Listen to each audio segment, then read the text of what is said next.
یہ ہے ٹرکی اور اس کے پڑوسی میں موجود ہے ہماری دنیا کا ایک ایتہاسک اور مشہور دیش سیریا۔ لیکن ٹرکی کے بارڈر سے کئی کلومیٹر دور اور سیریا کے بیچ میں کہیں پر یہ ایک چھوٹا سا علاقہ موجود ہے، اور حیرانی کی بات یہ ہے کہ سیریا کے بیچوں بیچ یہ علاقہ خود سیریا کا نہیں بلکہ ٹرکی کا حصہ ہے۔ اس چھوٹے سے علاقے پر ٹرکی نے اپنے باقی ٹرکش علاقے کی طرح آرمی تک اتار رکھی ہے، اور یہ سیدھی دھمکی دے رکھی ہے کہ اگر کسی نے بھی اس علاقے کے اوپر نظریں اٹھا کر دیکھا تو اس کے اوپر بھی وہی قانون اپلائی ہوگا کہ جو ٹرکی کے باقی زمینی حصے پر حملہ کرنے والے کے اوپر کیا جاتا ہے۔ مطلب کہ ٹرکی کے ایک نیٹو ممبر ہونے کے ناطے ٹرکی کے اوپر حملہ پورے نیٹو کے اوپر حملہ مانا جائے گا۔ مگر سوال یہ ہے کہ سیریا کے بیچ میں موجود اس چھوٹے سے علاقے میں چند پیڑوں کے علاوہ ایسا بھی کیا ہے کہ جس کی وجہ سے ٹرکی اس کو اپنے لیے اتنا زیادہ خاص مانتا ہے؟ آخر اتہاس کی مشہور سلطنت عثمانیہ کے ساتھ بھی اس کا کیا رشتہ ہے؟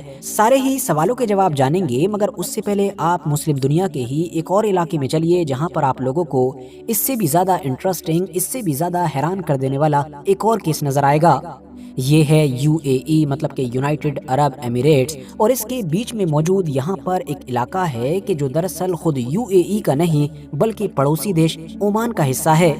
اتنا ہی نہیں، اس سے بھی زیادہ چونکا دینے والی بات یہ ہے کہ پھر اس چھوٹے سے عمان کے علاقے میں بھی ایک اور چھوٹا سا علاقہ، یا آپ کہہ سکتے ہیں کہ ایک چھوٹا سا گاؤں ہے کہ جو عمان کا نہیں بلکہ پھر سے یو اے ای کا پارٹ ہے۔ آسان بھاشا میں مطلب یہ ہوا کہ یو اے ای کے بیچوں بیچ ایک ایسا علاقہ ہے کہ جو عمان کا حصہ ہے، عمان سے کٹا ہوا ہے، اور اس کو مدھا کے نام سے جانا جاتا ہے، جبکہ اس مدھا نام کے علاقے کے بیچ میں بھی پھر ایک علاقہ ہے یا ایک چھوٹا سا گاؤں ہے جس کو نہوا کے نام سے جانا جاتا ہے، اور وہ یو اے ای کا حصہ ہے۔ تو اب اگر نہوا میں رہنے والے لوگوں کو اپنے ہی ملک مطلب یو اے ای کے کسی دوسرے پارٹ میں جانا ہو، دبئی جانا ہو یا کسی اور شہر جانا ہو، تو ان کو پہلے اپنے گاؤں سے نکل کر عمان میں جانا ہوگا، اور پھر عمان سے نکل کر یو اے ای میں انٹر کرنا پڑے گا۔ بالکل ایسا ہی واپسی میں بھی کرنا پڑے گا، مطلب وہ پہلے اپنے ہی دیش یو اے ای سے عمان میں انٹر کریں گے، اور پھر عمان دیش سے ایک بار پھر سے اپنے ہی دیش مطلب کہ نہوا میں انٹر کریں گے۔ صرف اتنا ہی نہیں بلکہ اگر یو اے ای کے اوپر کی سائڈ میں نارتھ پر اگر آپ لوگ نظر ڈالیں گے تو آپ دیکھیں گے کہ یہاں پر بھی ایک علاقہ ہے کہ جو زمینی اینگل سے تو دیکھنے میں یو اے ای کے اندر سمایا ہوا ہے، اسی کا محسوس ہوتا ہے، لیکن اصل میں وہ بھی عمان کا پارٹ ہے۔ تو اب ایک بار پھر سے دماغ میں سوال یہی آتا ہے کہ آخر عمان جیسا دیش کہ جو چھیترفل کے معاملے میں یو اے ای کے مقابلے میں کافی بڑا ہے، اس کے دو زمینی حصے یو اے ای کے اندر کیا کر رہے ہیں؟ اور سوال یہ بھی کہ پھر یو اے ای کا یہ ایک چھوٹا سا گاؤں، یہ چھوٹا سا ایک علاقہ عمان کی زمین پر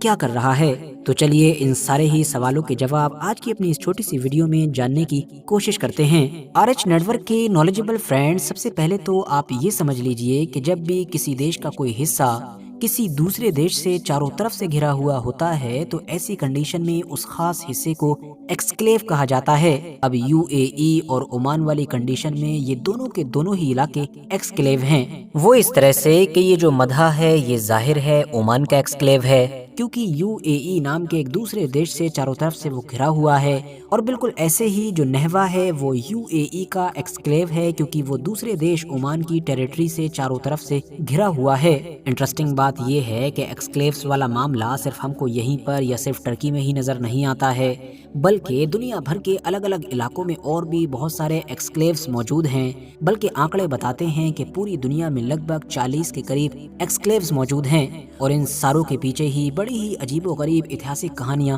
چھپی ہوئی ہیں۔ مثال کے طور پر اس مدھا کی ہی بات کر لی جائے کہ یہ عمان کا حصہ ہو کر یو اے ای کے بیچوں بیچ کیا کر رہا ہے، تو اس کا جواب ہم کو پیچھے جا کر اتہاس میں ملتا ہے۔ جیسا کہ ہم جانتے ہیں کہ آج سے کچھ دہائیوں پہلے تک انڈیا وہ انڈیا نہیں ہوا کرتا تھا جو آج کے دور میں دنیا کے نقشے میں نظر آتا ہے، بلکہ انڈیا ایک گریٹر اور یونائٹڈ انڈیا ہوا کرتا تھا، جس میں آج کے انڈیا کے ساتھ ساتھ پاکستان اور بنگلہ دیش جیسے دیش بھی شامل ہوا کرتے تھے۔ بالکل انڈیا کی طرح ہی عرب کے اس خاص علاقے میں بھی عمان وہ نہیں ہوا کرتا تھا کہ جو آج نظر آتا ہے، بلکہ عمان ایک گریٹر عمان تھا کہ جو اس پورے علاقے پر آباد تھا، کہ جہاں پر آج عمان کے ساتھ ساتھ یو اے ای یا اس طرح کے اور بھی علاقے پائے جاتے ہیں۔ یہ پورا گریٹر عمان بہت ساری چھوٹی بڑی ریاستوں میں بٹا ہوا تھا، اور ان سبھی کے اوپر الگ الگ شیخ کی حکومت ہوا کرتی تھی، مگر پرابلم یہ تھی کہ یہ سارے شیخ آپس میں یونائٹ نہیں تھے، मतलब इनका आपस में कोई ज्यादा कनेक्शन नहीं हुआ करता था। अब जब तक इन सभी को ऊपर से ब्रिटिश एम्पायर कंट्रोल करता रहा तब तक तो सब कुछ ठीक ठाक चला, लेकिन जब ब्रिटिश एम्पायर ने यहाँ से जाने का फैसला किया तो फिर ये सोचा गया कि बेस्ट यही होगा कि इन सारे शेखों को, इन सारी रियासतों को एक जगह पर लाकर, एक जगह पर इकट्ठा करके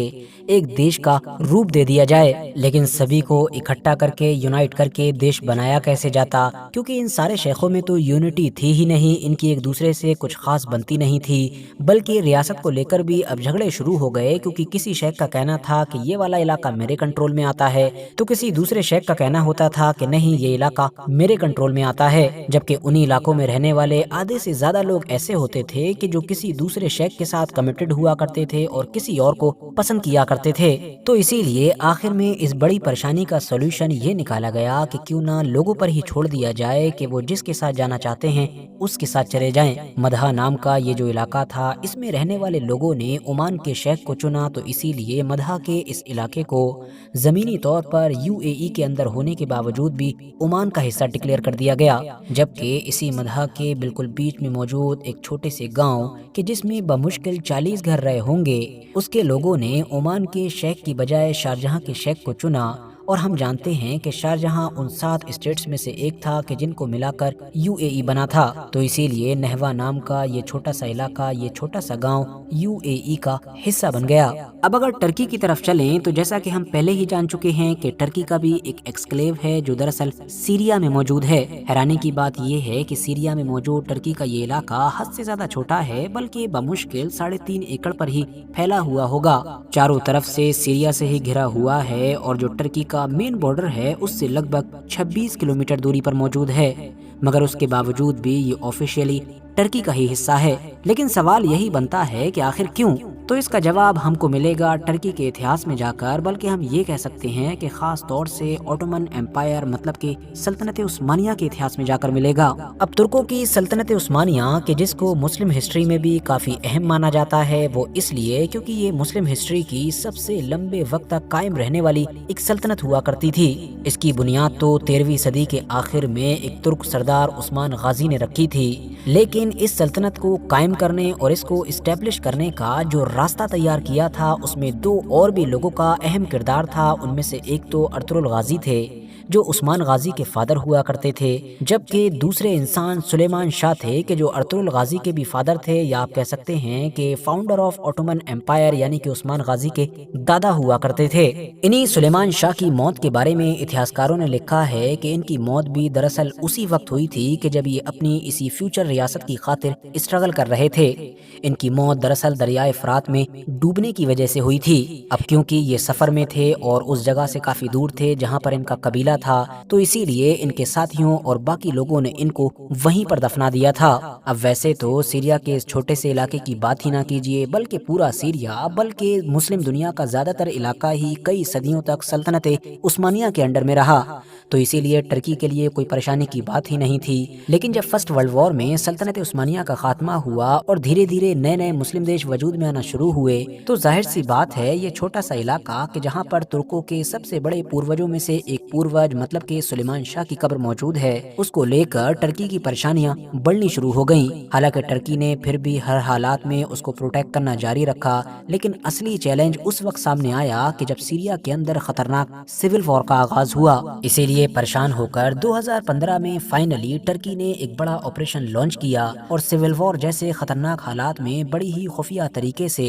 सैकड़ों साल पहले दफन हो चुके सुलेमान शाह की कब्र के अंदर जो उनकी बाकियात थीं, उनको वहां से निकालकर एक दूसरी जगह पर ट्रांसफर किया, जो जगह टर्की का जो असल बॉर्डर है उससे बमुश्किल 180 मीटर दूर होगी, क्योंकि अब यहाँ पर टर्की के लिए सुलेमान शाह की कब्र या उनकी बाकियात की हिफाजत करना ज्यादा आसान काम था। हालांकि सीरिया के अंदर मौजूद वो जगह कि जहाँ पर सुलेमान शाह की असली कब्र मौजूद थी, वो आज भी टर्की के ही अंडर में है और वो उसको अपना ऑफिशियल हिस्सा मानता है। बल्कि जैसा कि हमने आपको पहले भी बताया कि उसने तो ये ऐलान भी कर रखा है कि उस इलाके पर नजर डालना या उस पर हमला करना टर्की पर हमला करना होगा। और टर्की पर हमला नाटो पर हमला है। बल्कि अब जैसा कि हम देख रहे हैं कि सीरिया में सब कुछ नॉर्मल हो रहा है और सीरिया की जो गवर्नमेंट है वो काफी प्रो टर्की भी है, तो इसीलिए ये भी उम्मीद जताई जा रही है कि अगर सब कुछ ऐसे ही टर्की के फेवर में जाता रहा तो मुमकिन है कि टर्की एक बार फिर से सुलेमान शाह की जो बाकियात हैं उनको एक बार फिर से वहीं पर ट्रांसफर कर दे कि जहां पर वो ओरिजिनली सैकड़ों सालों से